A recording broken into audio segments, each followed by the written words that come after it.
My name is Alina Buchberger. I work here as a curator, and I am a white person with chin-long brown hair. I'm wearing glasses and I think my most elegant outfit so far at this book fair, a shiny flowy green shirt and a pale green dress under it. And thank you. I now have the extreme honor to welcome and introduce this panel. First of all, today's moderator, who will then introduce the rest of you present here today. Marcel Inhofe has accepted our invitation. And yeah, I also want to give a shout out to Genre der Speculative Fiction for helping with supporting with her precious advice to curate this panel, and has put us in touch. Marcel Inhofe has published essays at 54 books, Taz, LA Review of Books, and elsewhere, as well as 2 collections of poetry and various academic papers on American poetry and culture. And Marcel's creative work explores queerness and foreignness, as well as issues of identity and language. And Marcel is now pursuing a PhD in American Studies at the University of Bonn. I'll leave the stage to all of you, and thank you so much for being here.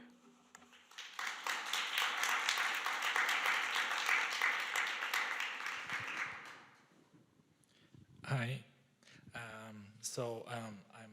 I'm a white man with a beard, a t-shirt, and a jacket.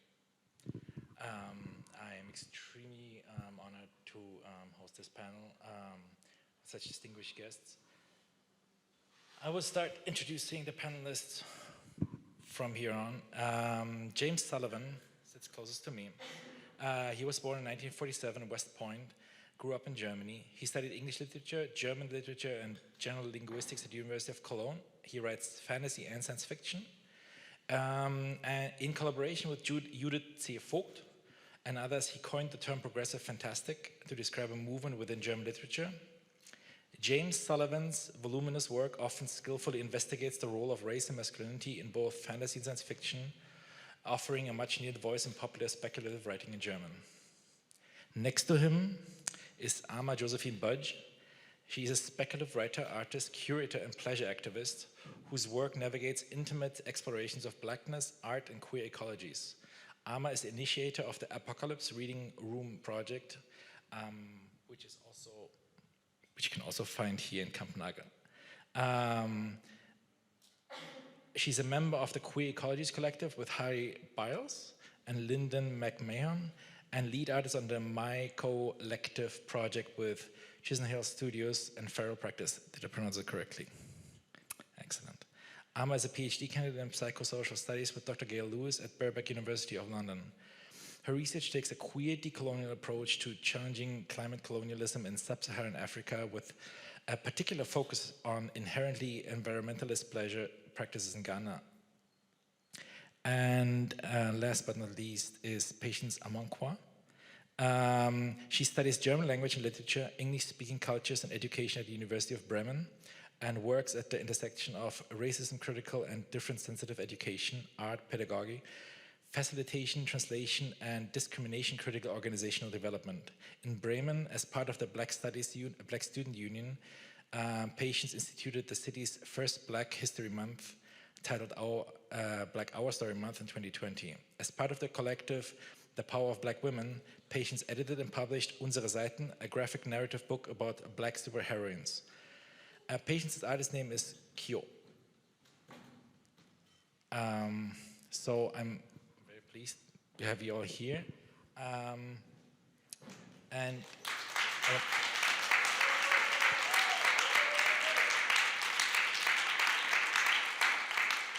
Do you want to describe yourselves?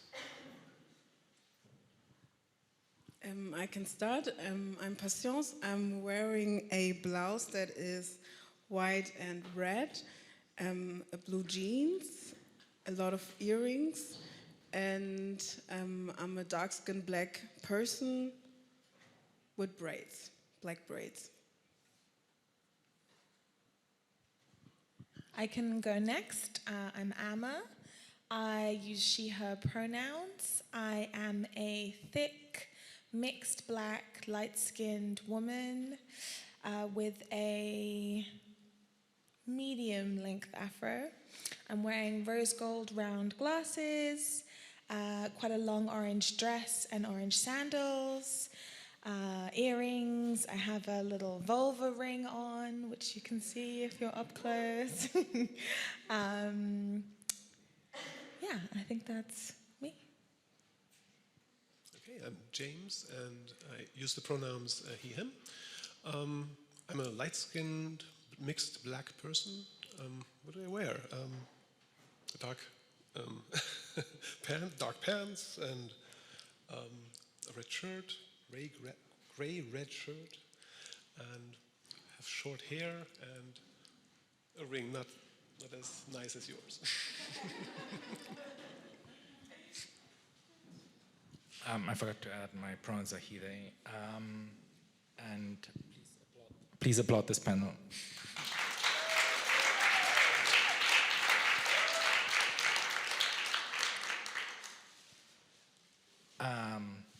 So I was thinking about how to start this panel, and I was reading through sort of old interviews by classic science fiction writers, and there's a conversation between Samuel Delany and Octavia Butler, and he started with a question: how did you get started? What does writing mean to you? What are your influences? And so that is this bulk of questions is the first question I want to ask you. James. Okay, well, Samuel Delany, Octavia E. Butler, those are big names. Those are influences. For me, when I started out, I was pretty much the only black person around in publishing when it comes to speculative fiction, and I needed to look to people of which I can learn something. So I looked to the US. The German market is very influenced by, or dominated even by, American and British science fiction. And so I looked into the 60s where Delany started. And it was not just his situation going into science fiction as a black person and gay person, but also his texts. I read them, they influenced me. He's a completely different writer, of course. It's all about specifics with him, but I learned a lot reading Delany. How I got started, like so many with fan fiction. It's a very important part of literature, I think. And thank you. And later on, like many other fantasy and science fiction writers, I wrote a lot about pen and paper role-playing games, just not publishing, but for my little group. And then I moved on to writing short stories and novels, and I met Bernard Hennen, and he pretty much helped me to get around the gatekeepers, because I wasn't getting into publishing without help. It was not possible for me. So that's it. Anna? Can you repeat the three, please? Absolutely, I'm aware it's a mouthful. How did you get started? What does writing mean to you? What are your influences? Okay. So I guess I've always written. I wrote poetry in school when I was a young child. So I've always written. I began my professional life in performance art as a live performance artist with a textual focus. So text and poetics are always present in my performance work. And then at some point in my early 20s, I stopped performing because the live art world was so extraordinarily racist at that time in the UK. Still is, but there's many more of us, much more visibly, I think, in performance art now. And I kind of retreated, I think, into text as a way to remain present whilst removing my body from the space. So it allowed me to recuperate, I think, and heal from the gaze.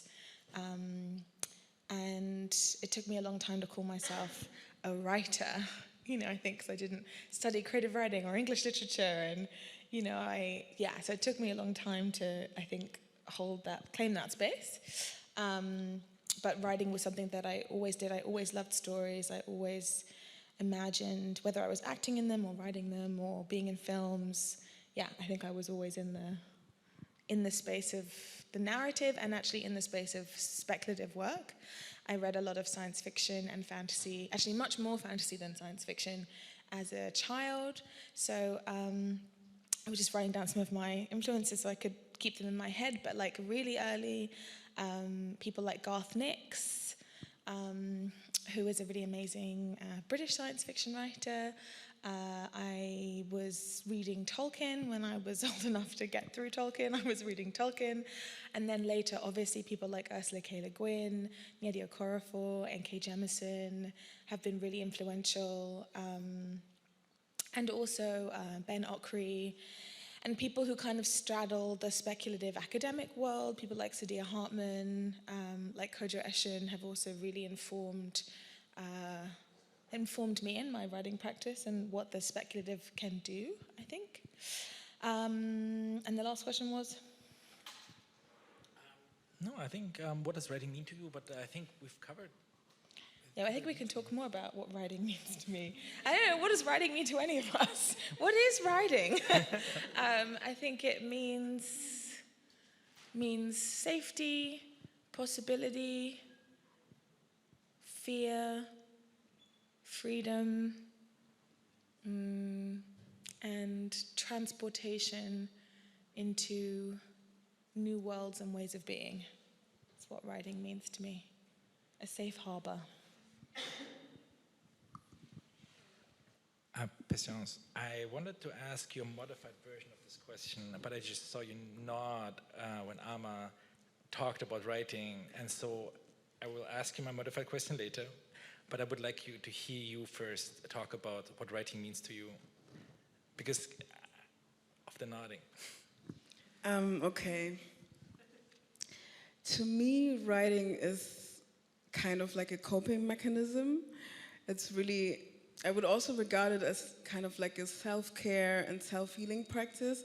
It helps me to like process my experiences, my lived experiences, everything that happened throughout the day.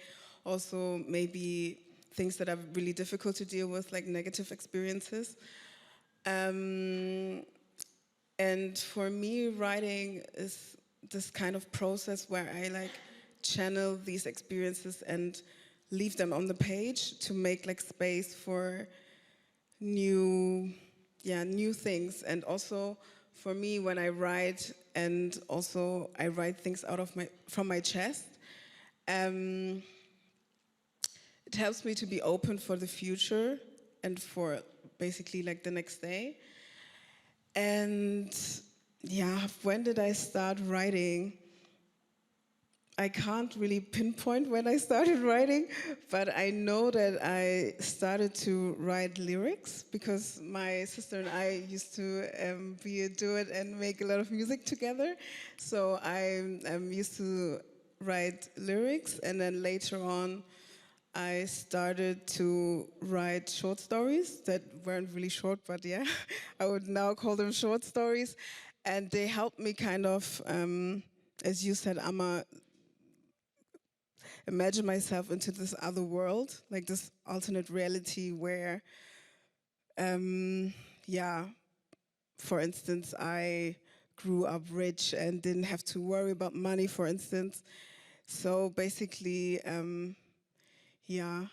deal with my life, but imagine Black characters that would have a life that I wish I could have, or maybe that I could have in the future, if that makes sense. And then also I grew up, like a lot of my influence comes from my mother, because we used to learn French nursery rhymes, and she also read German and English fairy tales to us, and also folk tales, and this is one of my languages also. And I think I am highly influenced by all of these things, but also very much by music. For instance, Missy Elliott, Tiara Rack, Tenny, Darko, some Afrobeat artists. And I think what is also important in my work as a storyteller and also as a musical performance artist is to kind of portray a Black experience, but also from a very much intersectional point of view. So not only talk about gender, but also about ableism, about colorism, and kind of try to not leave anything out. Of course, that's not possible, but yeah, that's kind of my approach to my work. So I wanted to follow this up specifically because your book is the outcome of work from a collective, right? So I would like to know more about the work that you did with the collective. It's called The Power of Black Women. I said this in the biography, but this is, so you've already worked with the Black Student Union to institute Bremen's first Black History Month. Now you do work with the collective, The Power of Black Women. At what point did you decide to create a book or a text? And how does the literary part of this fit into your collective work? Sarah Mireku, my colleague in this project, applied for a fund and had this idea of doing an educational empowerment project with Black youngsters and young adults. And especially Sarah wanted to focus NS Germany and Black lived realities in NS Germany. And Sarah got the funds and then asked me if I wanted to join in on this project. And for me, it was really interesting because my work as a scientist and researcher also focuses on Black lived realities in Germany and also the continuation from the enslavement of Black people, colonialism, and how that fits in with NS Germany. And so I was really excited for this project, and then we sat down and conceptualized how we wanted to realize this project. And for us, it was really important to foreground the empowerment aspect. So we didn't want to already decide in the beginning of the project that we had to realize this book. It was just an idea that we thought we wanted to first explore different tools and methods and stories centering empowerment, so Black empowerment.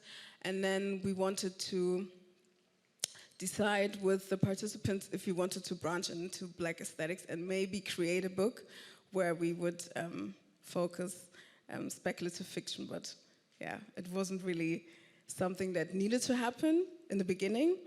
But throughout the whole process, I think especially in the summer of 2020 when a lot of murders of Black people happened and it was televised and really focused in German media, we decided that we needed to create this book to tell our own stories and also focus our superpowers and the ways in which we survived this anti-Black world, basically. So that's why we decided as a collective to create this book.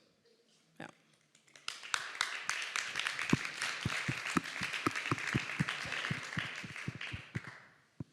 So that leads to the next question. We're here to talk about speculative writing, which is a term that's been used with quite a breadth of meaning. I want to specifically start with Ama here because one of your stories is called a speculative fabulation. It's Enter the Archive or Beneath Jabba's Garden. You started as a speculative fabulation and you ended with a note where you discuss the questions of, even though I invented this, it doesn't mean that a person like this would not be able to exist. It doesn't mean this is not real. And so that opens a specific conversation about reality. What do you think about speculative writing as a genre?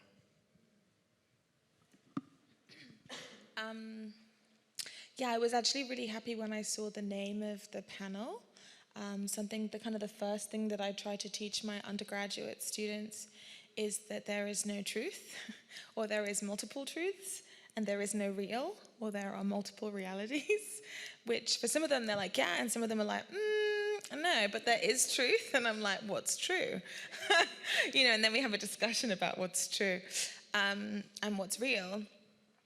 And I think that the reason that I identify as a speculative writer as opposed to a kind of, I would say I write science fiction, but the reason that I suppose I remain committed or invested in the idea in the word speculative is I think it's, at least in the way that I mean it, it's a kind of political intentionality. It's a way of thinking, a way of being, a way of doing art, a way of doing kinship and love and relationships and solidarity and accountability and staying with the grief and the horror of what it means to live right now, particularly as a Black person, particularly as a Black queer woman or a queer trans or non-binary person. Remaining, I suppose, invested in the otherwise, right? Invested in the idea that it doesn't have to be this way. This world has been created, it has been made to be this way. There's been a lot of very hard work that has created this world over centuries and centuries, and we can make it differently. And that, of course, shows up in literature, but it also shows up, I would say, actually, I was going to say across the arts, but I would say it shows up in parenting, it shows up in how people make chosen family, it shows up certainly shows up in classrooms all the time. It shows up in literature, in visual art, in poetry, in film, in theater. It shows up in politics, in activism.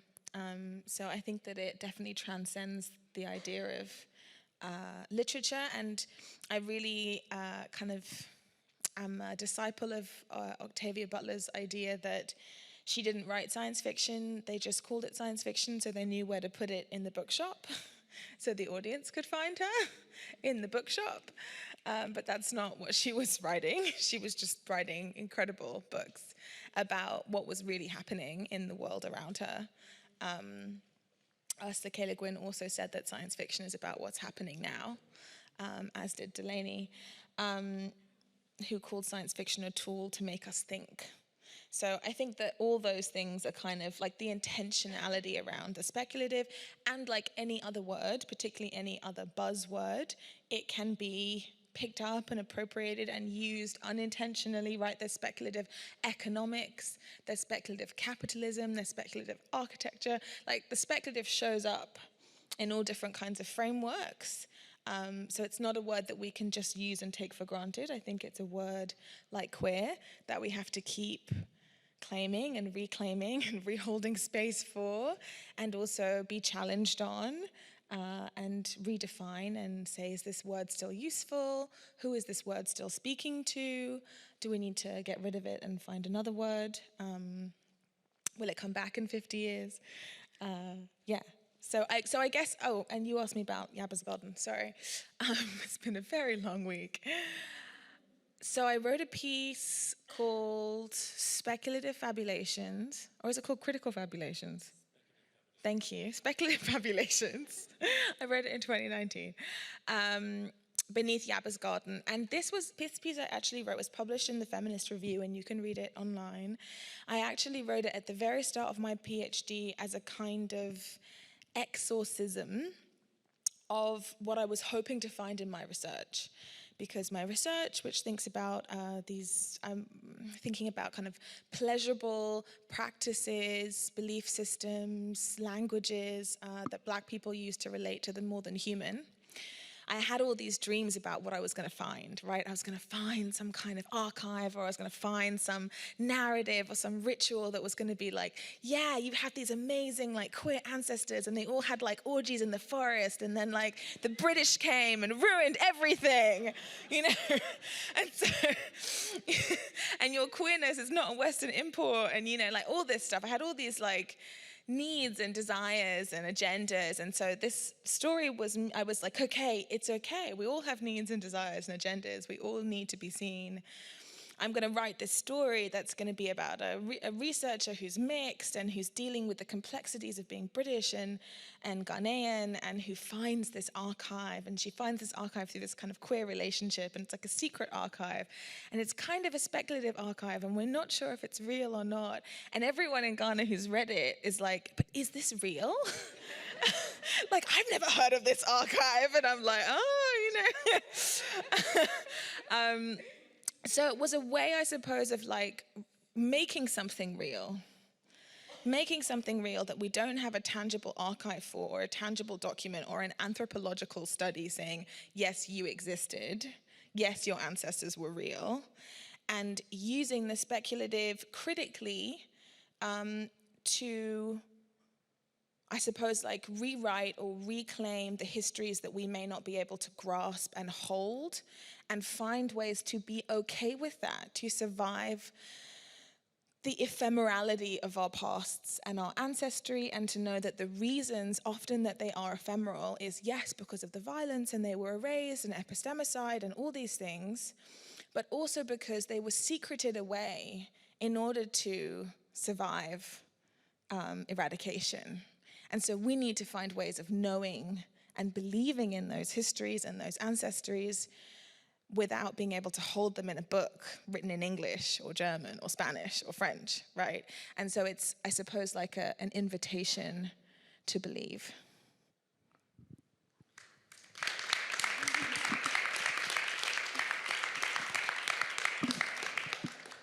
So that is an excellent answer, and I touched on other questions that I will have later. But I would like to briefly, before we completely abandon James, ask him about speculative writing, because James has a very sharp move from one genre to the other. He moved from fantasy to science fiction, and now back to fantasy, and so I would like to ask him, how do you conceive of speculative writing? Well, in some way, maybe I should just add something, not take away something. Yes. What I would add is, to me, it's all about reception. It's not so much what I put into my texts. It's much more about the possibilities for the readers, what they can get out of the text. And speculative fiction is great for this, because we don't know what dragons mean, we don't know what elves mean, cybernetic implants, they can mean all kinds of things. It depends on the readers. And of course, my work is very important to me, but once I've written it, once I have expressed myself, I just become a reader. Maybe a privileged reader because I know so much about that text, but I'm just a reader, and it's like talking to different people in different ways at the same time, using the same words. That's how I feel about it. So I'm aware that whatever I write will be perceived in different ways. There are different readings of what I do, and I have to deal with that, because it could be something I never intended, and it could be something that I even didn't like people to read out of my novel. And of course I have a certain power. If I don't want people who believe in white supremacy to read my novels, no problem. I just express myself, and if I write a fantasy novel, there are black elves, and there are fat elves, and all these things that people say. Just say that again. What? There are fat elves. Yeah. Fat elves. Yeah. This is not something I have imagined. One author, I won't name names, was asked, "Are there fat elves?" And I thought, well, that's a very easy answer. Of course. But he didn't say that. So, of course, yeah. So, of course there are. So, where was I?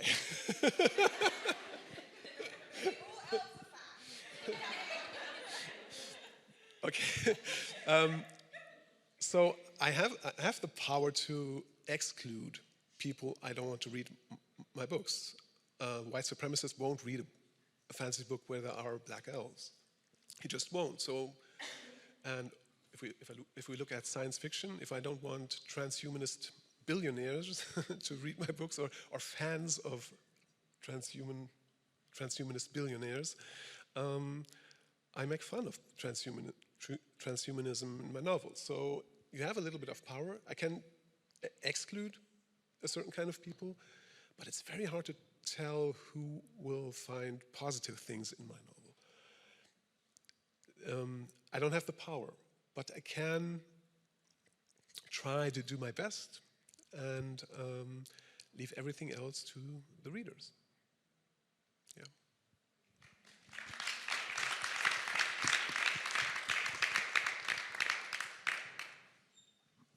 Patience. Yeah, I would want to add something, if that's okay.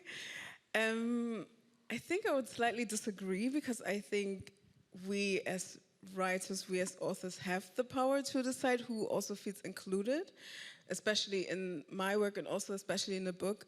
We used non-colonial languages. We had certain black codes that we put into the book, and I think a white person might read it and not recognize them, whereas a black person would instantly know, oh, okay, you're referring to this incident that happened, you're referring to this language, you're referring to this code. I think there are also a lot of other black artists. I interviewed Joanna Tischkau.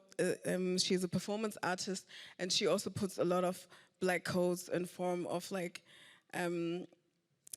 certain choreographical moves and stuff like that, where she tries to appeal to black audiences, and those are codes that white people might not understand, but black spectators would instantly know what she's referring to. So I think there we do have a lot of power to include certain groups. I agree. Okay. What I was thinking about was I don't know if I have the power to really make people see what I put into the novel or into my work. I can have the intention, and of course I can speak to, let's say, black people, and have representation and have things that only black people will see. So even if I don't overtly show black people sometimes, in structure and in certain themes that are repeated over and over in black art, I can use that, but I'm not sure. Does it really find the right persons? And so maybe it's just something, maybe I don't see myself as an author who has that power. I can just try, but there's always an uncertainty, I think. So, Can I add something? Yes. Or do you want to move us along? I do not want to move you. I would like to ask him something specifically to what he said, because so you wrote an essay für eine Buch, fantastic, and you announced your next book, sort of in it, your fantasy book, and then you put out a tweet saying there will be a book based on this sort of the ideas in this essay about progressive fantasy writing, and then later you said, well, here's the book that is based on this essay. Is that an attempt to find an audience the way you described it? No. No. It was the other way around. I just casually on Twitter said, well, I'm writing this novel. I'm working on this novel. Wish me luck. Genre, progressive high fantasy. And people said, well, progressive high fantasy. So I chose the most conservative genre and put progressive in front of it. And people were curious. What does it mean? And then we were talking about this. Well, progressive high fantasy, progressive science fiction, progressive fantastic, also progressive fantastic. And so Judith and I just wrote an essay, and we had other writers on board, and and we moved on from there. So it's not something like something planned, it just happened. It was just a label for things for discussions and all kinds of things we were doing already. It was just we just put a label on it. Yep. Do you remember what you wanted to say, Amma? Yeah. Well, I was just wondering if I should still say. I think it's interesting that this is like maybe we're witnessing exactly what we're talking about, right? Like you put something in the world on Twitter randomly. One of the reasons I'm never on Twitter. And people take of it what they will, right? Usually they take of it what they want to see or feel they need to hear. Or what you represent for them. I think we probably all experience this as Black science fiction or speculative authors, right? We mean we feel you can often be representative. You're made to be representative of something for someone. And that might be a little Black child who really needs to read your book, or it might be a white person who needs someone to fill the diversity spot on the panel, right? But I think that maybe it's not so much about finding your audience as knowing who you're writing to and then having some kind of faith that it will find who it needs to find. And sometimes that's like after you die. No, like real talk. Like there are so many people who I found after they died, and they doesn't mean that they did not have not deeply moved and challenged my life. And I think that social media makes it easier to find some people sometimes, but it's still at the mercy of algorithms and the agendas of TikTok and everybody else. And I think that there's an intangibility to it, which I also think is really important because it dislodges this whole artist is God thing. Like you just have to. It's not all about. Like it keeps the success of your work ephemeral, and that maybe feels important. But I was also thinking that, even within this conversation, we're, talking about like a Black reader or like something that Black readers would understand, which is like, is there a Black? I don't think there's a Black reader. Like yesterday we had the quiz, right, with the capital Q, right? I don't think there is necessarily a Black reader. I really love the way that Nyedi Okorafor does this in, for example, Lagoon, which is her kind of, I think she describes it as like her love letter to Lagos. And I felt that there was so many layers of coding within Lagoon. There were layers of coding for Black readers. There were layers of coding for Black diasporic readers. There were layers of coding if you were West African, which was my layer of decoding. There were layers of coding if you were Nigerian, and there were definitely layers of coding if you were specifically from Lagos, right? And then there was this glossary at the back, which was a really interesting addition because she was kind of giving you access, like this kind of window in, but even then, a glossary is like 1 or 2 sentences and it's not encapsulating the social history and the nuances. So it was this kind of like glory hole, one might say, like a peek into a coded context. It was very generous, but it was also really acknowledging this huge diverseness, like diversity within Black readership as well as Black authorship, Black experience. It was generous and it was exclusive at the same time. And I felt like I knew who she was writing for, and some of the things she was writing for was me, and some of the things she was writing for wasn't me, and that was totally fine. I think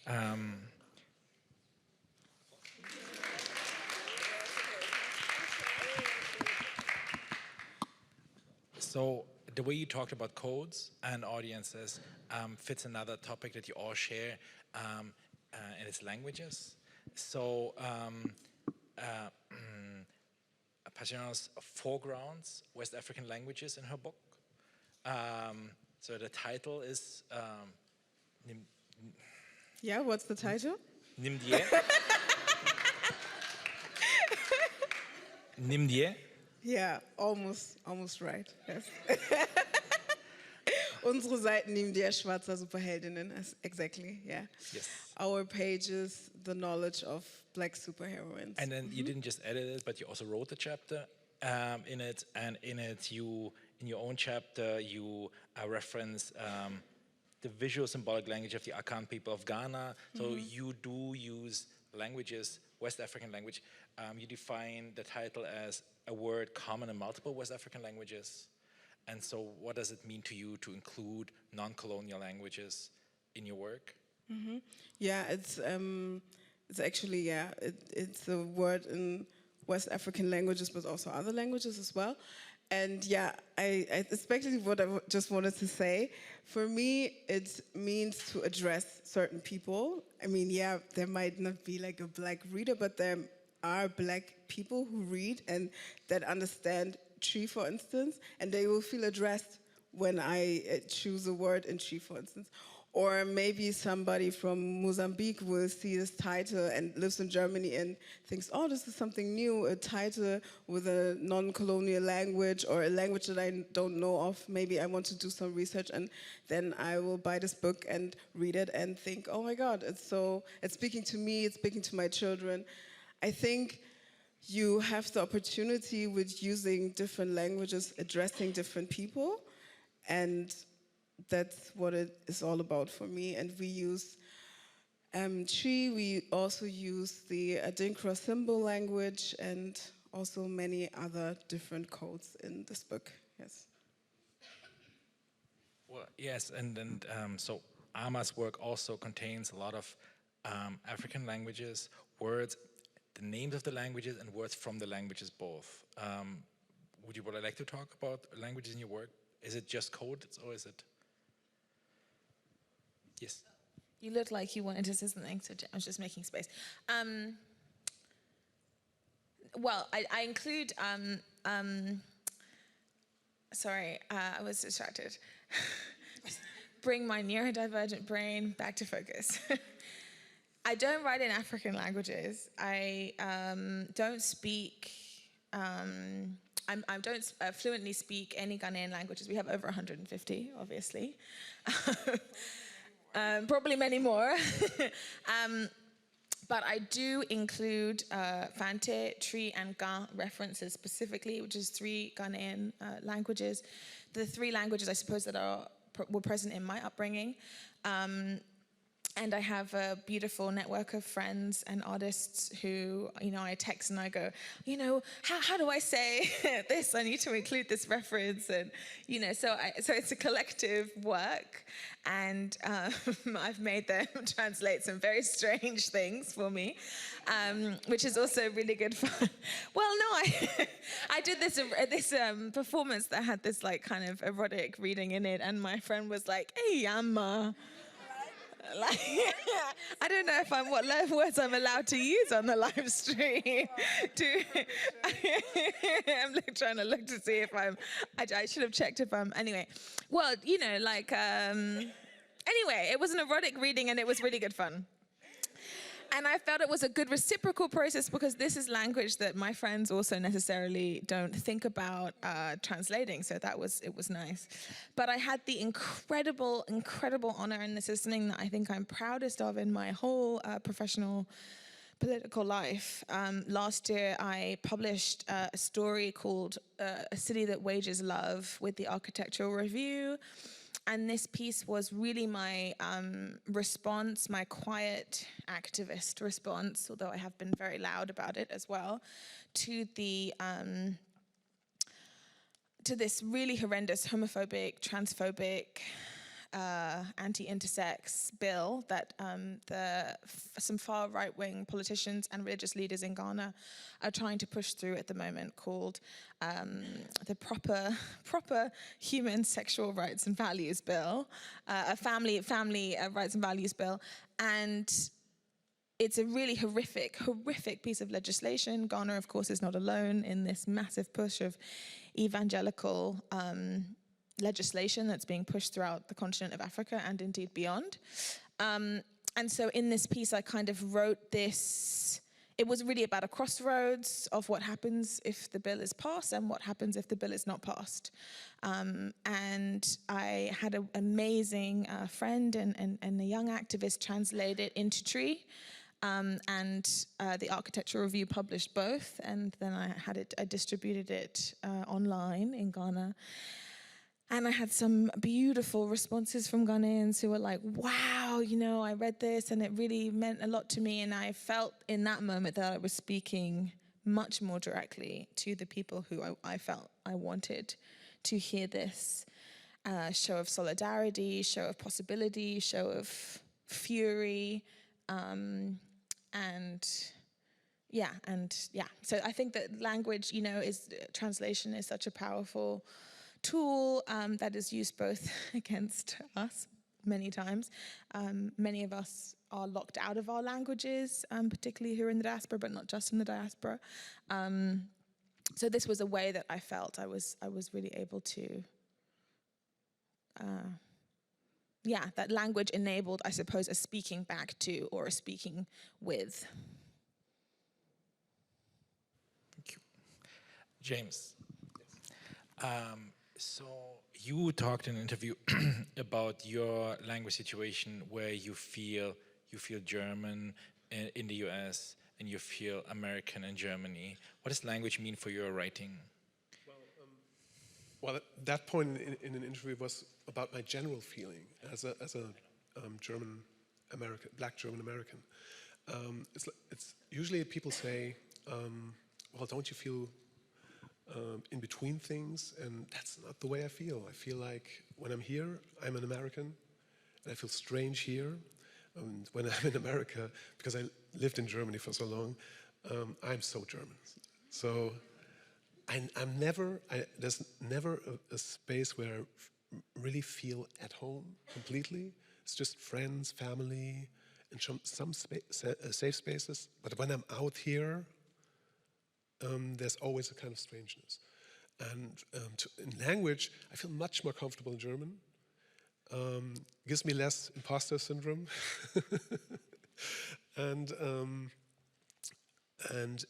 in English, I don't really write in English. I do sometimes, but I'm not willing to share it. I think I shared one story, but it's hidden. Nobody finds it. But I think I should do more in the future. So for me, it's hard to relate back to my African roots, because for me it's 2 times removed. I'm in Germany as a black person, so I have this connection to the US.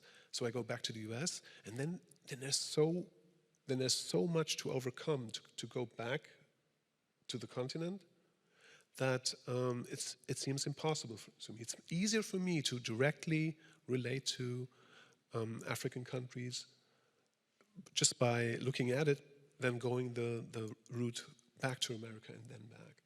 So it's something I'm dealing with, and I don't have the answers right now, so I'm still working on that.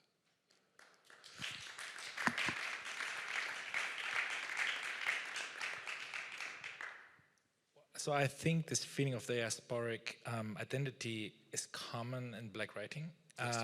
And I feel like I see it in all 3 of your works. And it leads me to a question about Afrofuturism.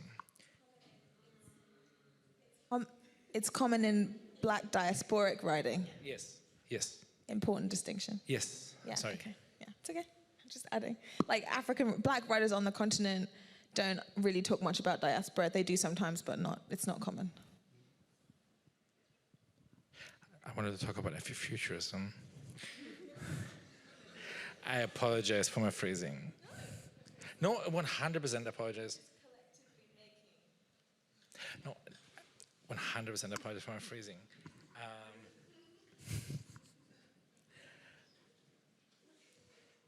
I still would like to ask you about Afrofuturism.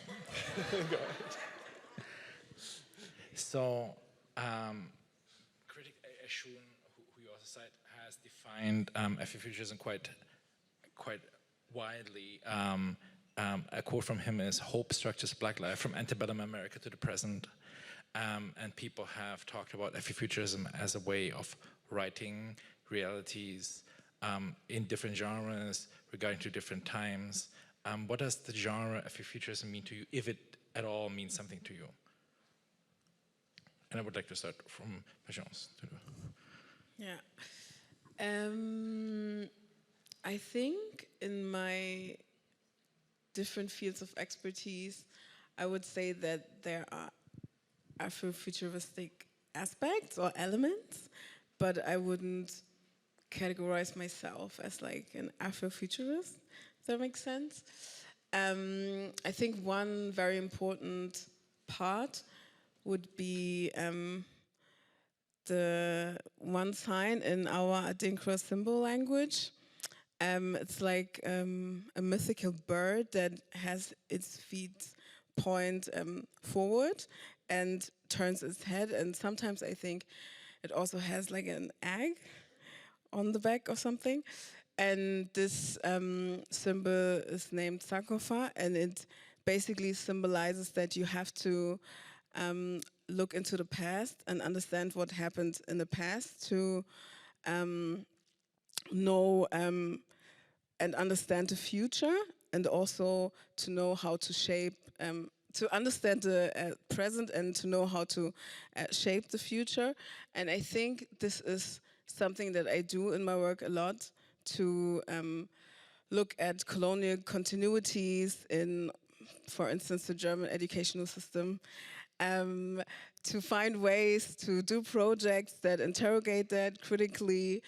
Also in my storytelling and performance work, I also try to look into the past and understand all the knowledges of our ancestors and have it be influenced in my work. So I think this would be like an Afrofuturistic aspect or element of my work. Yeah, that would be my answer to this question.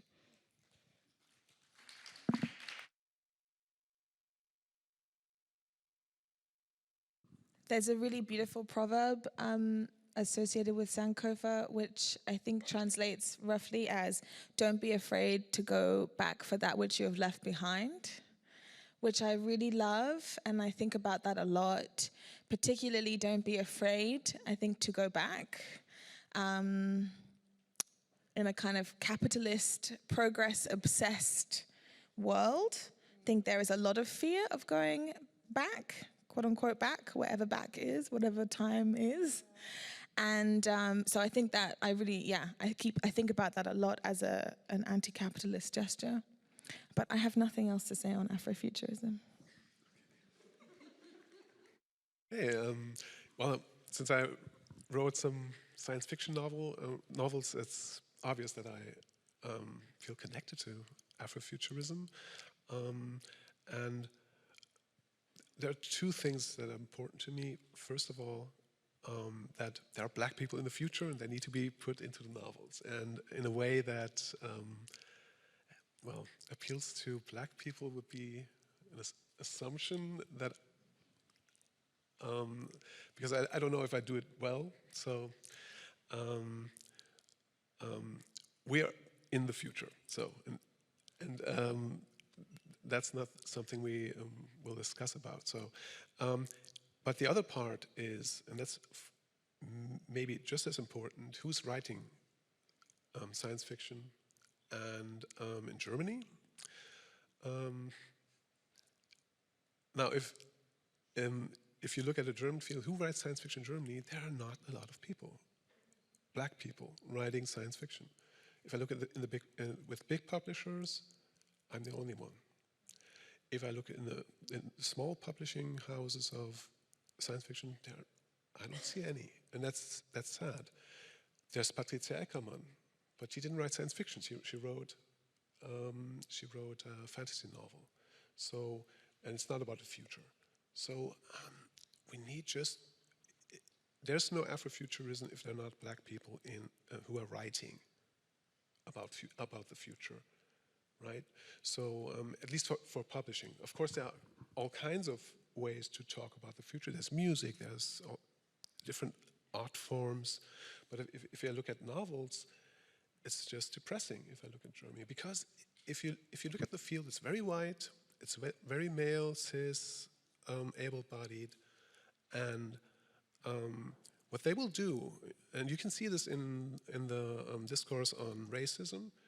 If you look back at the death of George Floyd here in Germany afterwards, we did talk about racism, right? We had all the people on the streets talking about Black Lives Matter, supporting it, but when we ask, let's talk about racism in the German police, they don't want to hear about that. So to me, it seems like they're on a vacation, or it's like tourism, right? Racism is something that happens in the US, and when we return home to the cute status quo, and it's the same thing in science fiction. You have German readers reading American and British science fiction, they read the progressive stuff, and then they come back, and the writers return to writing their normal status quo fiction. And that's why we need Black people in science fiction, fantasy, urban fantasy, speculative fiction.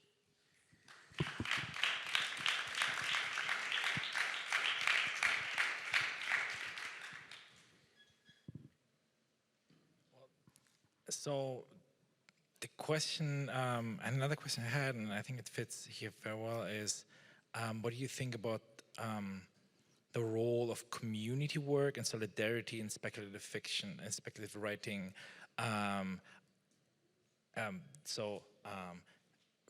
Passion's work comes out of a collective. Ama writes at length about solidarity as an important element. Details like poverty and can people afford community? Like you wrote a text about the invitation. The impossibility of invitation is if I invite somebody, can that person afford to be invited?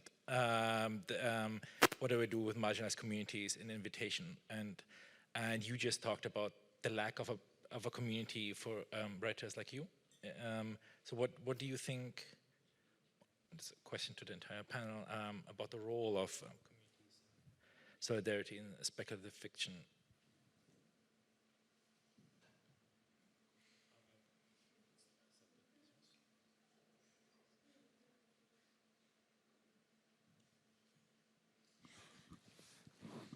So I guess like my initial response was some level of maybe frustration with this question, because I think that I think there is a real pressure on artists or writers who are writing from a position where they experience oppression to like that their work should also be community work, or that our work is automatically community work. Which is not to say that like lots of people do work with the community, you know, which is not always oppressed. Like there's plenty of rich Black people who work with rich Black people. You know, like it's like, so I guess like it's what's the, there are. Do I? I'll tell you later. But there are, but so I think it's like what is the community coding as? And I guess like this is important, especially because I'm out of my cultural context, right? I'm British. So what does the community mean in a German context? Because maybe that's a British thing where if you say the community, you're talking about working class people. You know, that's what's coded. Coded is mean working class people, migrant communities, people who aren't speaking English, people who don't have legal status. Like often that's what you mean when you say the community. So I guess like I was like, well, I don't really think that I work with the community in that way. I have my communities who I work with and I speak with and who inspire me and I collaborate with, and we share divergent forms of oppression for sure. The piece, I don't think I have written on kind of like, I would say that I deliberately don't write on poverty, which is such a disturbing word. But the piece that you referenced about the politics of invitation was really thinking about, and that was particularly kind of, I guess, with my curatorial hat on the politics of inviting particularly black artists, mixed media artists, writers, to work with institutions when when I cannot guarantee their safety. I cannot guarantee their safety when they leave their house, when they get on the bus, when they get on a plane, when they get in an Uber. I cannot guarantee their safety that they're going to experience from the front of house, from the security team, from the audience, from random people they might meet in the lobby. I cannot guarantee their safety. I cannot guarantee, right? And so it's like this thing of what is the potential harm that can be caused in the act of invitation, but I need to make space for people to be platformed and empowered to speak, but how do I invite them and take care of them? And these questions stop me doing a lot of work. And I think particularly as a researcher, I spend a lot of time being frustrated at particularly white researchers who kind of charge in and go, I'm going to make this PhD about Africa, and I'm going to go off and do my field research in this camp. And, and I'm like, I'm still sat here 3 years later going, what are the ethics of this question? Like, what is the potential harm? What am I reproducing? What violence do I carry in my body as a light-skinned person, as a person with a British passport, speaking English? Like, I'm still here asking these questions, and you've already gone off and been published and got a permanent job in the Black Studies department.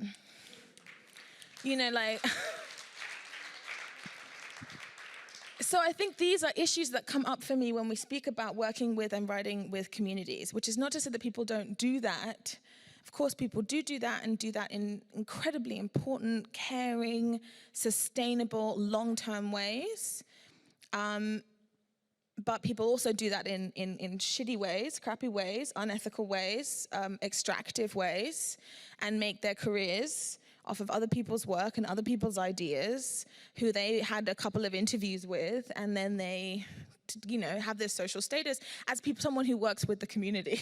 So I think this question is really loaded for me, and even the communities that I am a part of and that I do work with, I feel very hesitant in bringing them into a public-facing space. I feel that if people ask me to name them, then I will name them. Or if I ask them, do you want to be named? Do you want to be here instead of me? I think that is a different conversation. But I spend a lot of time not getting anything done because I'm worrying about the ethics, which is also a problem because things need to get done.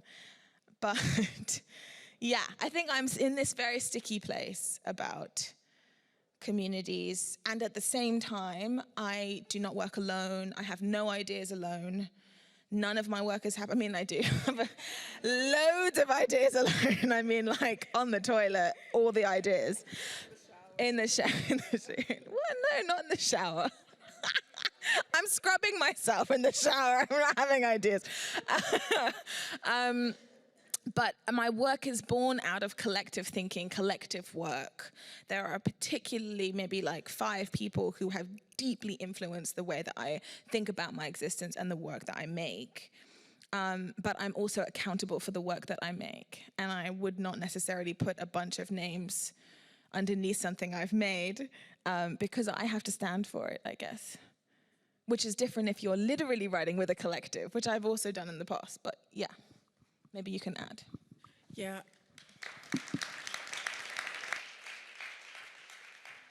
Yeah, I will touch on accountability later, but I wanted to say something else first. Yeah, I think it's really interesting what you just said, that you also asked people that you collaborate with, do you want to be here instead of me? Because I think it was in 2021, Sarah and I were invited to a festival, and we didn't want to go alone because we're a collective, and we wanted to take 1 or 2 of the collective with us. And they said that they don't have the resources to have us all come and sit on the panel and talk about our book. So I think it's also really important, if you want to present a work, to think about who is presenting the work, who had which impact, and as you said, would it have been possible to do the work that you're doing if you didn't have the support that you had? And in my case, it's definitely not possible because we all are very influential in creating this book. And yeah, if we're talking about accountability, I think it was really interesting when you said if an institution invites black people, for instance, can they assure that they are not exposed to violence by the audience or whatever? And I feel like in a German context, oftentimes black people are tokenized. They invite black people just to have a black face on stage, and they do not think about the repercussions that might have, and also about black people being safe backstage, or black people being safe on the way to the east, or wherever it takes place. And I think for me, especially in cultural institutions, and also in the literary context, oftentimes these new diversity positions where people are trying to make the institution more diverse, it's mostly white people who are trying to do that, but they also get the knowledge from different communities that they work with and that they ask what they need, etc. And I think oftentimes it would be very mindful if you would have a person of color or a black person that has the same qualifications and is actually in touch with those communities to be the diversity director or whatever, and to be able to invite these different communities to come to the institution and not have a white person be in charge of that. And for me, it's really, I don't think it's a German thing. I can imagine maybe in the UK it's the same thing, I don't know. But that's why I'm really happy that we have this Black Institute of Art and Cultural Productions. I don't know the name in English, but it was recently founded by Dr. Natasha Akeli, and I'm really hopeful and excited, what will happen in the future in the German artistic and cultural context.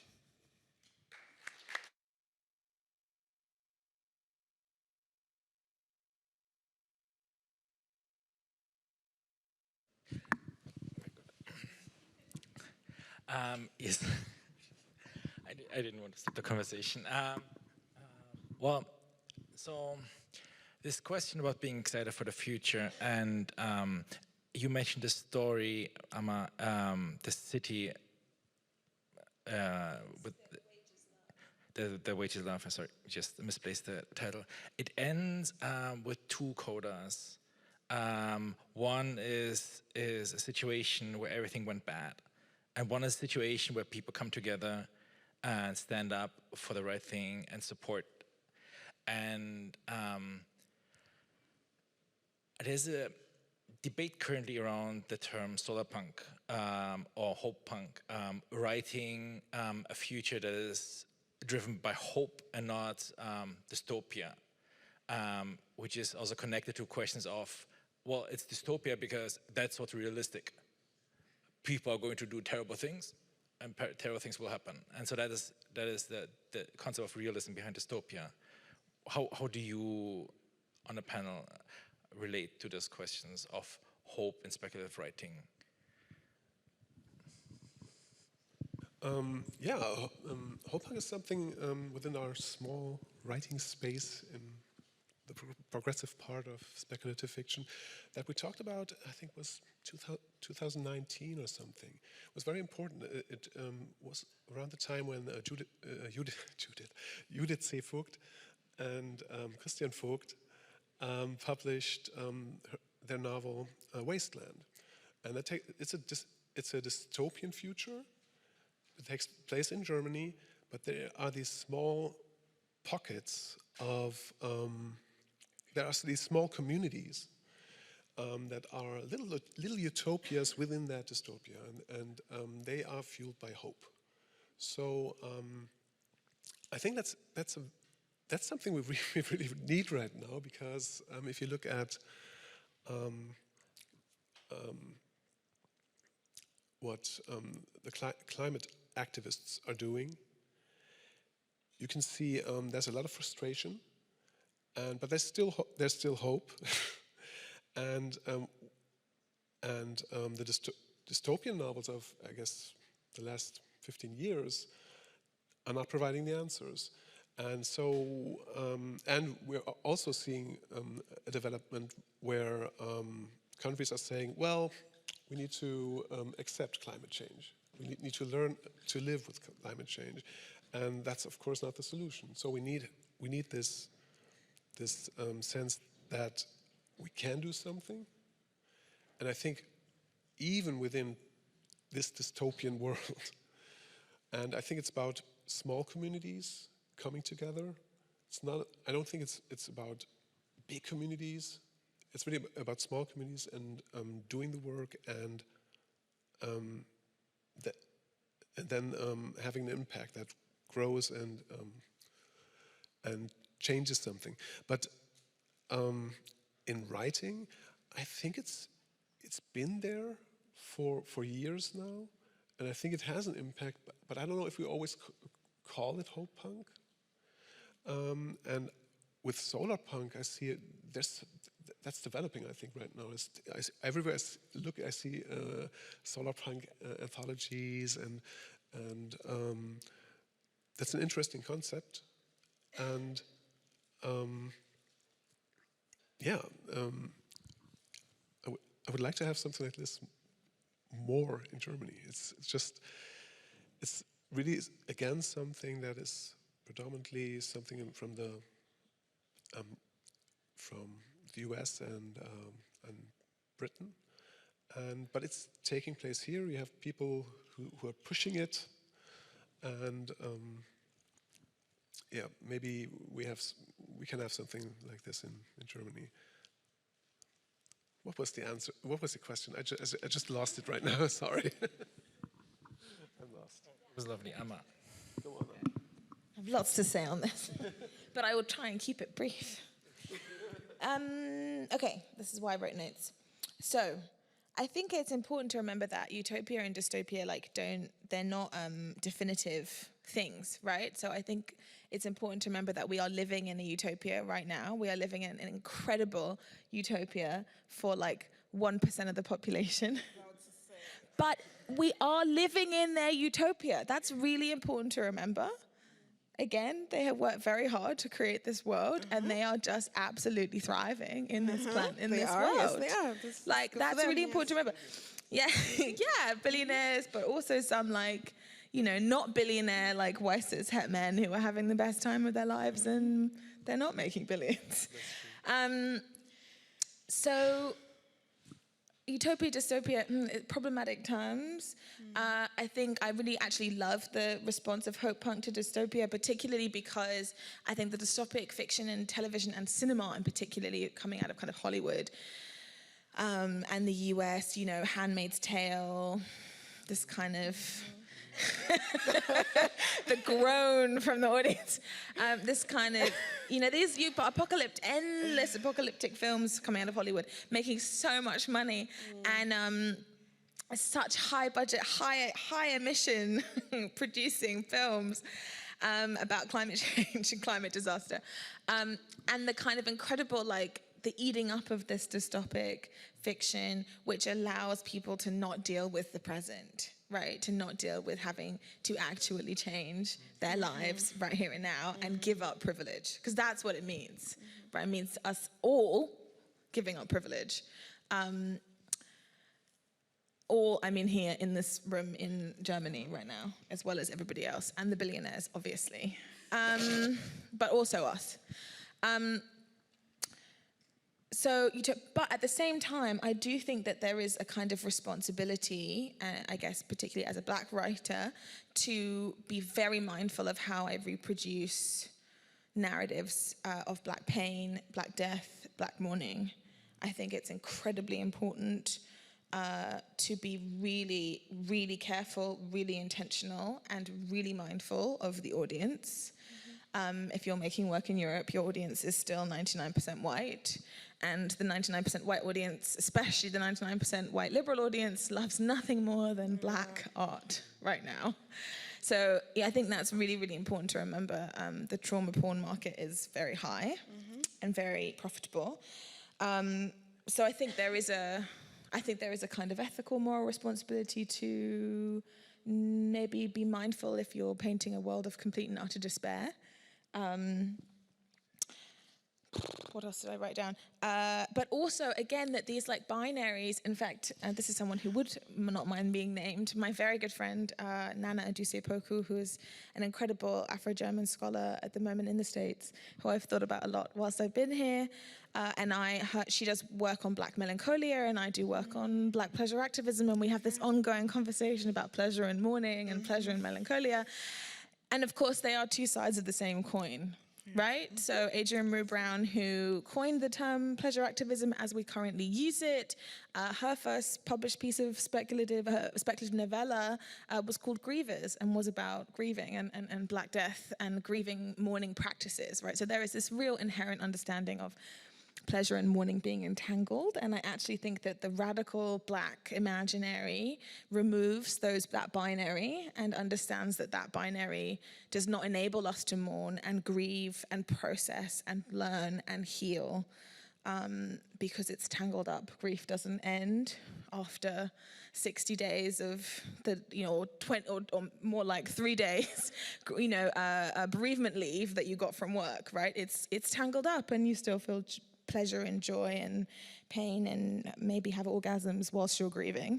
Okay, and the last thing I was going to say was, I think that in that story, City That Wages Love, I wrote this really obvious, kind of two possible futures. I wouldn't normally have been that obvious, but in this instance, it felt really important to be obvious. It felt really important to say, do not pass this bill. If you pass this bill, people will die. People are dying because of this bill. It cannot be passed, really, really obviously, because of the stakes. But I think that even within those two codas, right, the city itself rises up in resistance. So there is a kind of, and lots of people lose their homes, and, in that kind of moment of architectural collapse. So there is no, I suppose, complete happy ending, and maybe the role of art and speculative fiction is to re-give us the tools for how we process living in climate change. It is here, it is not in the future, it is here. How we work through grief, through loss, through collapse, how we give up privilege and power, how we are in solidarity, how we build new worlds, how we find pleasure in the face of deep pain. And I think that we can literally give narrative tools for how to process and find rituals and practice liberation, I think, in that way. What I wanted to add was, from like a scientific point of view, my work is also very highly influenced by Selema Viterefe, Frank B. Wilson, and Horton Spiller. And so from an Afro-pessimist point of view, I wouldn't juxtapose the two, because if I think about, and also Frantz Fanon, of course, I think if you look at it from that viewpoint, demolishing the world as we know it today might be a dystopia for one side for one group, but a utopia for another group, because it makes you really hopeful for what will come afterwards. Maybe not a white supremacist, etc. world. So I wouldn't necessarily juxtapose the two. As you said, they might be, two different sides of the same coin.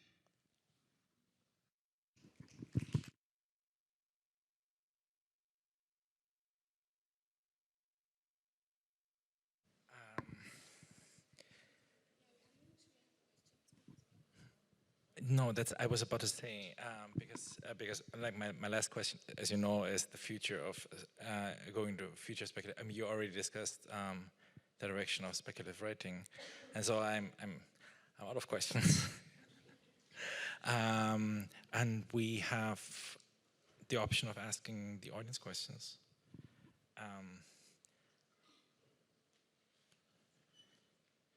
Really love your questions, especially Black people in the audience to the front. We would love your questions. No pressure.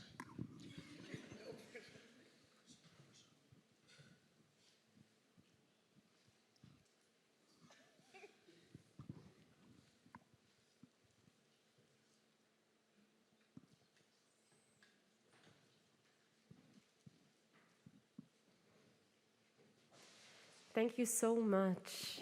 Thank you so much. It was so inspiring. Multiverse, joyful loving. I want to start with that. So thank you so much. And it resonates with the question I want to share with you. And what inspires you and what brings you joy? Because I think Black joy and Black liberation and speculative fiction, and it's all heavily connected. So maybe you feel like sharing something of that. Yes. Thank you very much.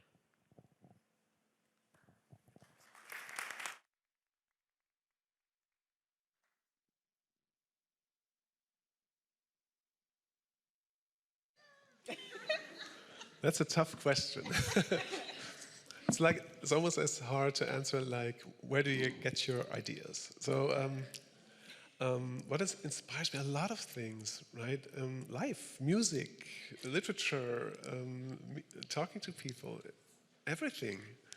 I think speculative fiction, as all kinds of fiction, is always about reality. It's like Wynne and Delaney said, it's always about reality. So whatever I enjoy in life will be somehow coded in some way. You will find it in my novels. So yeah, it comes from everywhere. So that's the inspiration part. And joy, yeah, I circumvented it a little bit. No, I said the things I enjoy find their ways into my novels. So yeah, all kinds of things. Life, love, everything.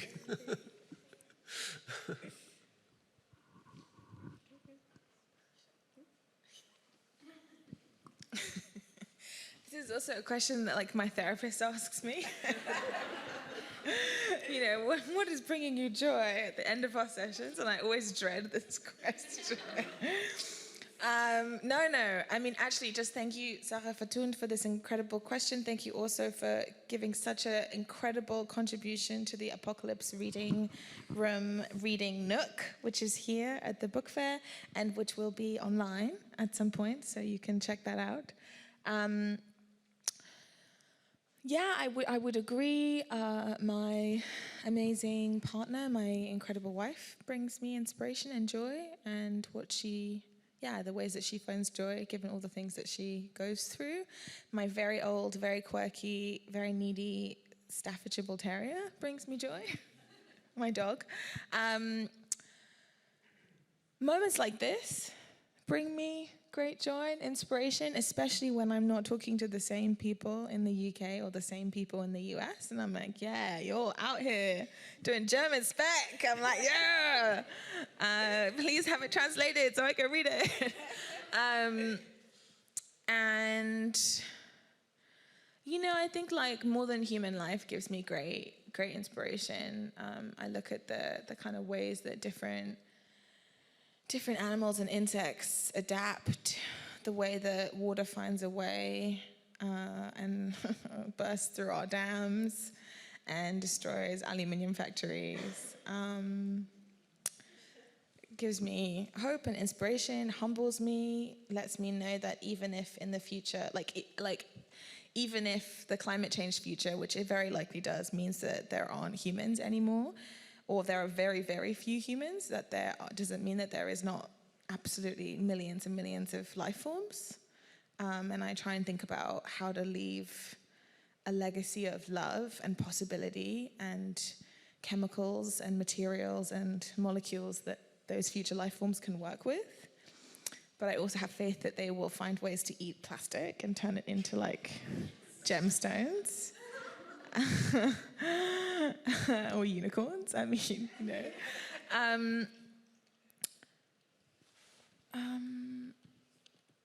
I mean, obviously, spec gives me great joy. I mean, I spend a lot of time reading science fiction and speculative fiction.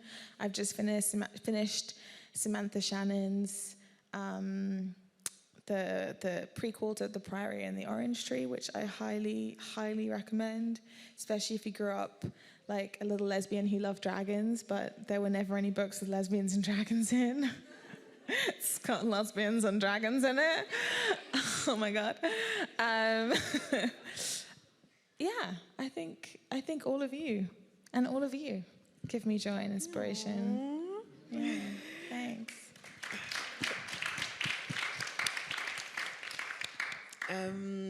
Yeah, as I said, I think music is a great source of inspiration for me.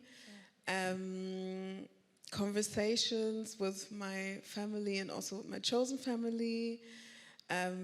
Also animals and insects and the ways plants behave. I think that's also really something that inspires me, because I also do a lot of like spoken word on like climate as well. Yeah, everything, food, news. How did we not say food? Yeah, food. Food is like number one.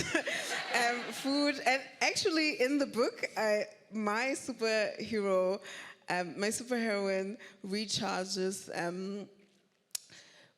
through a plantain machine. Ooh. And red, and what else? Something else. So yeah, food. Yeah, everything can inspire me. Even conversations that I overhear in the train, or love, pain, everything can inspire me, basically. Yeah.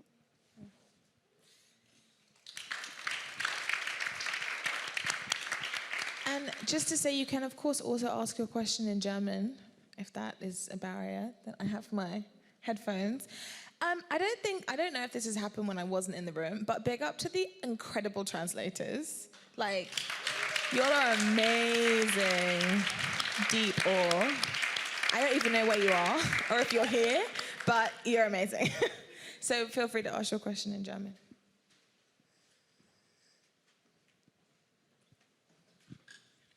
One at the back. Or online. You can also ask a question online, right? Hello. Yes, actually, I'm just the voice for the online questions that have come in. I have two questions here. I'll read them both out, and you can decide whether you want to answer both or one of them. One person asked, what ideas can be drawn in Afrofuturism for understanding and addressing real-world issues? And the second question is, do you think the approach of Black people to cyberpunk differs from the quote-unquote classic 80s white default approach, and how?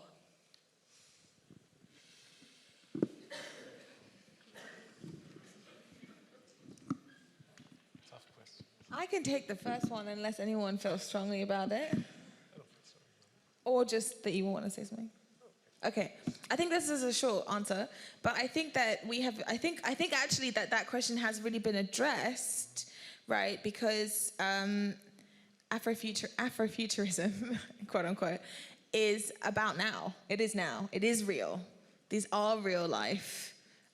These are real life solutions. These are real life processes for how to live and cope and survive. I struggle with the term. I don't like the way that Afrofuturism is a term that is used to encompass all Black people who are making work that is somehow that doesn't conform to a Western Christian European idea of what is real. Because it's a very particular, incredible lineage of artwork, but it is not everything and everyone. But yeah, so I think that black speculative work, or which is kind of the phrase that I really like, is talking about real solutions and not just black speculative work, right? Like I think I returned to Ursula K. Le Guin's The Dispossessed as a really rigorous study of what she calls like a true anarchist society would look like. So not the white anarchists who go to BLM rallies and trash shops, but actual anarchists, where she's really thinking about, okay, how would this communal world work? What about hermits, right? That's one of my favorite things in The Dispossessors. There's people who are hermits who don't like people, can't be around people. How do they work in a collective society? And she finds a way for them to live alone in like the hills, and then they come and they still manage to contribute, and then they go back to their like place in the, you know, so like these are rigorous real world solutions for how to respond to reality. And we get to do it, or we get to try and do it without causing as much harm as sociologists who are, you know, making experiments with real people in the real world and using real people and animals and plants and life forms as case studies. And some of that work is really important, but it does cause a lot of harm. And so we get to do it in a way that also tries not to cause that harm. And it's very real. Second question. Second question. Well, the second question, I think it's also happening. I mean, the influence of black people on cyberpunk. I remember this role-playing game, Cyberpunk, and then some year number. 80s. That was the question. No, it's the title. Cyberpunk 2090 or something. That was written by a black person, if I could remember correctly. So, and if you look at the culture there's a lot of black culture in cyberpunk. Maybe it's appropriated, I don't know, but it's right now. I mean, if you look at music, you have black artists, a lot of black artists in, let's say, hip hop, and what do some of them do when they get rich, right? You have people like Jay-Z and Kanye. What do they do with that power? It's like cyberpunk, right? In the beginning, they're not on top. They're moving upward, and then they have all the power. And what do they do with it? They don't share, right? They're out there carrying around stupid T-shirts, right? Like White Lives Matter. Kanye. I mean, I think we have this, right? We have this right now. It's just coded in a different way. This is reality, and cyberpunk, as all literature, is about now. And you can be even more specific. It's about the time when people read or hear or see that particular art. So it's always up to date, it's always now. And I think it's happening. Now, if I, as a black writer, write cyberpunk, well, it will have all the experience I have collected. I will express myself in a way, and it will be seen. And of course, we have all this layering. I can talk to white people in different ways than to black people. I don't know if they will receive it in this way, but it's possible. I mean, it's always possible to talk to different people in different. What did they say in the beginning? Talk to different people in different ways using the same words or something. I think that's something that's very strong in speculative fiction, and so yes, we're doing this, and. So, I think it answers the question, or doesn't it? Is there more? Okay. I feel really I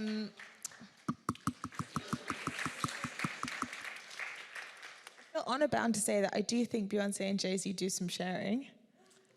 For all the problems, like they give a lot of money to BLM causes. They paid a lot of bail money. They big up new artists. They have their own labels. Beyonce's brought Wilson-Shire into the fame. I mean, I think that sharing. What does sharing power mean? You're bringing like more people into the limelight of like patriarchal capitalism. Yeah, but I think that there is maybe some sharing that has happened. Yeah. What about Kanye?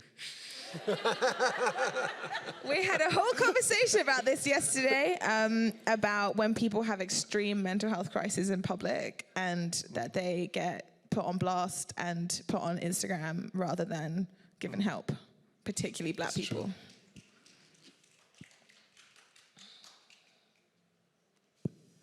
Another question at the back. Yeah, here's one more question in the chat.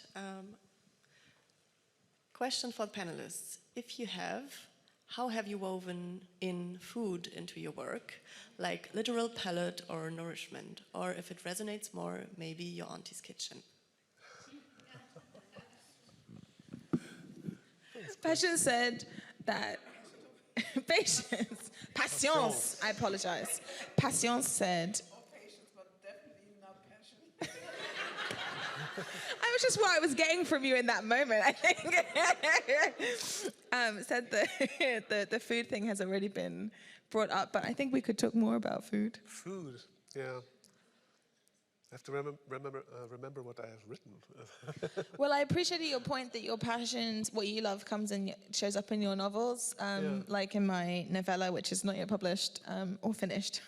But in my novella, the main character has this deep love of coffee.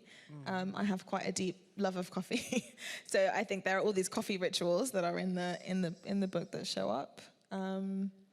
Yeah, I mean, food and sex, food and healing, food and ritual, food and rites of passage show up a lot in my work, I would say. Gathering, pounding the food, peeling, eating it, sharing it, washing up after it, mango juice all over faces, lots of mangoes, yeah. Yeah, I can name another example, I guess. In this one spoken word piece that I wrote, I was talking about tomatoes, and I was talking about how the tomatoes that we eat, that we can buy in the supermarket or the discounter, don't really taste, and that in Spain, in Sicily, I think, and Italy, there are a lot of migrants, especially sub-Saharan black African people that are working on, I would call them plantations, tomato plantations, I think, and they are being exploited, and how like the exploitation of black people and migrants is connected to climate change, is connected to capitalism. I was talking about white women that think that they're super, I don't know, progressive for buying fair trade chocolate, when this fair trade chocolate is not really fairly traded. People are not getting enough money to sustain their families, their children have to work, and a lot of children that are involved in the process of making this chocolate don't even have the money to buy the chocolate and eat it themselves, so. Yeah, that would be another example of food in my work. Okay.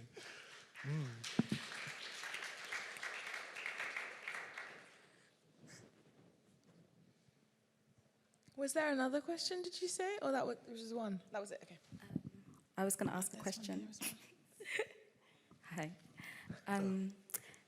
Amma, you were just saying about moving past Western Christian notions of reality. And I just wanted to come back to, I think one of the first responses you gave about what is truth, what is reality. There is no such thing. Because, you know, the conflation of truth and reality obviously arises out of Western Christianity. And this actually comes from the problem of conversion, this idea that, you know, first we have to prove the reality of God in order to make you believe, and then also the reverse of that, you have to prove that you believe in the reality of God, and then the process of how do you make sure that that's true. So this is like a really Western Christian kind of conundrum that has spiraled throughout time. But I'm, you know, very interested in pre-Christian West African theologies where gods have also existed, but needn't really be proven, because God was precisely what was beyond our imaginative constructs of it. You know, a sort of transcendental reality. You didn't need to prove it. And truth was this quite kind of malleable thing, which, you know, if you say you believe in it, you can make it true, like kind of stemming from a kind of magical realism, which is where like the social contract comes from.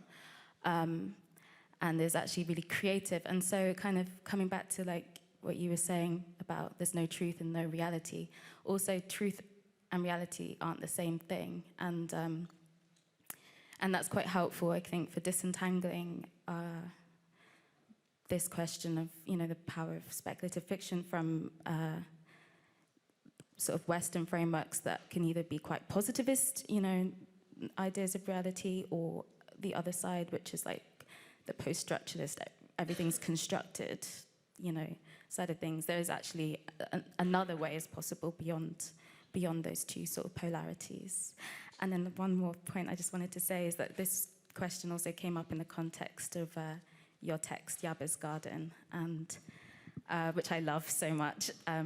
And one of the things that came up in a conversation when we spoke about this text before was because I was also starting my PhD research, and you kind of gave me this really good advice when I was talking about how much I love this archive, and I was also someone who was duped and thought that the archive was real. Was that, you know, you kind of said like something along the lines of it's okay to seek before you see, which is, as I sort of study in anthropology, where it's actually really not okay to do that. You're supposed to be this neutral thing, and I found that just such a valuable lesson. I just kind of wanted to add it in there as an extra, point.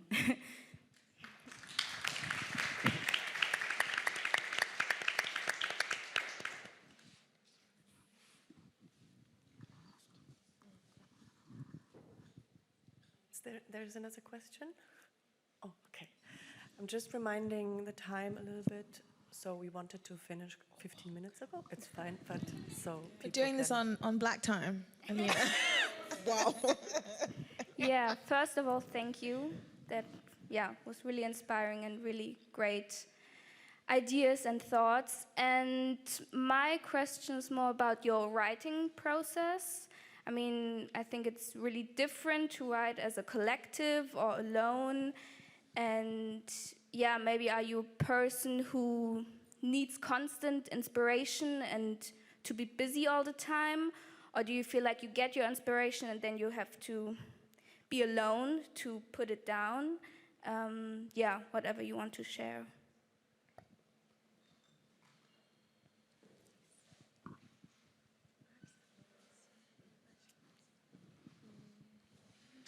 Okay, I'll start. You can start. Okay. I need really. I'm a homebody. Coming here was hard for me. I live near Cologne, and I usually I settle down, and I have a family. I have 2 girls and a wife, and there's always something going on. But I can settle down. It really. It's good to me to. It's good for me to have people around me, but I needed quiet. And last year I had a lot of readings. I was constantly out there reading and traveling and doing things, and it's very hard for me to settle down in such an environment.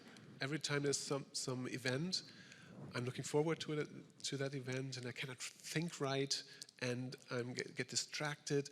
And when it's over, I calm down, and when I've calmed down, the next event is there. So last year was very tough, but I needed quiet. I need to be pretty much alone with myself, and then it works. But I had a different experience last month. We were asked to write, to do an experiment. I think I can say something, cannot say everything, but Judith Vogt, Patricia Eckermann, and myself did a writing experiment. We wrote a short story together. I think we used Google Docs, and we were corresponding, and we wrote this thing, I think, in 2 weeks. And it's so nice, and it's a very nice experience to work with other writers on a live document. It's so beautiful, and so it can be different. It's nice to be to write with other people in real time, but I also like the solitude, to really get the imagination going and to drift off in these worlds, in these strange worlds. Yeah. So.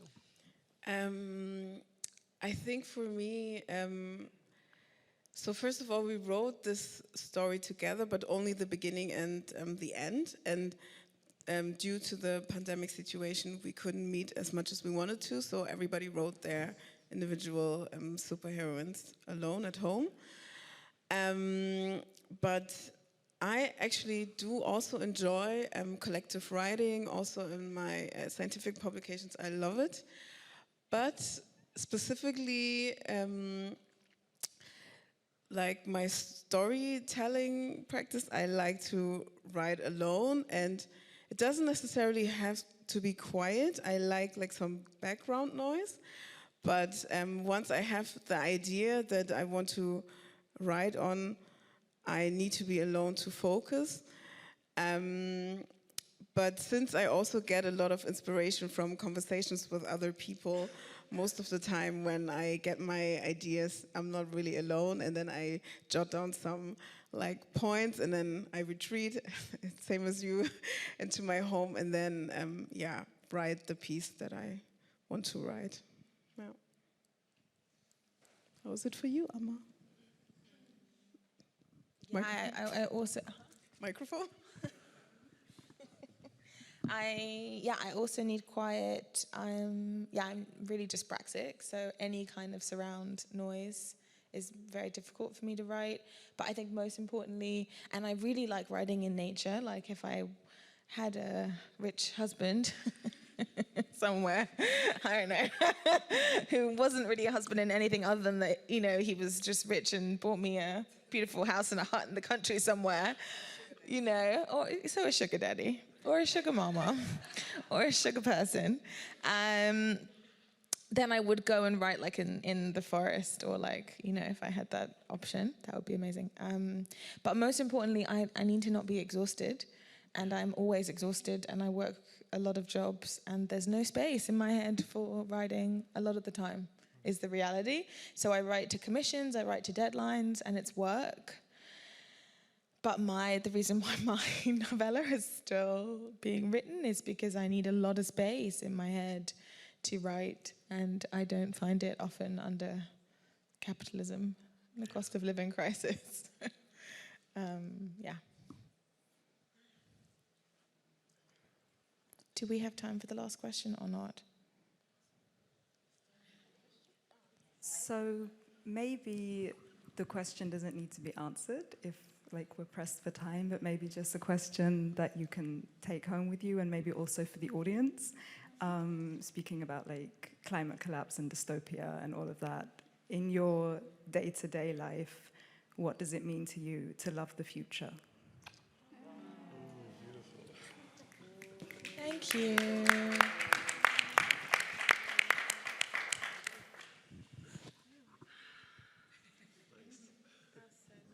I think those are very nice closing words. Yes.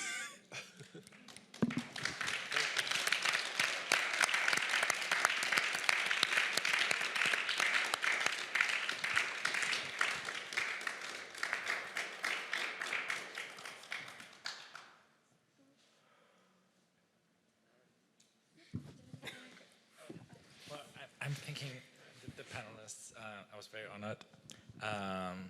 You were excellent. And I want to recommend to everybody the work by these three writers. Amma's work is a bit difficult to find, but I promise you it's worth it. I don't think it's difficult to find at all. It is. You found work I didn't even know was available. It's very good. And so I thank you for asking questions. Thank you for being here. Thank you for saying so many nice things. Thank you for being who you are. Have a nice evening.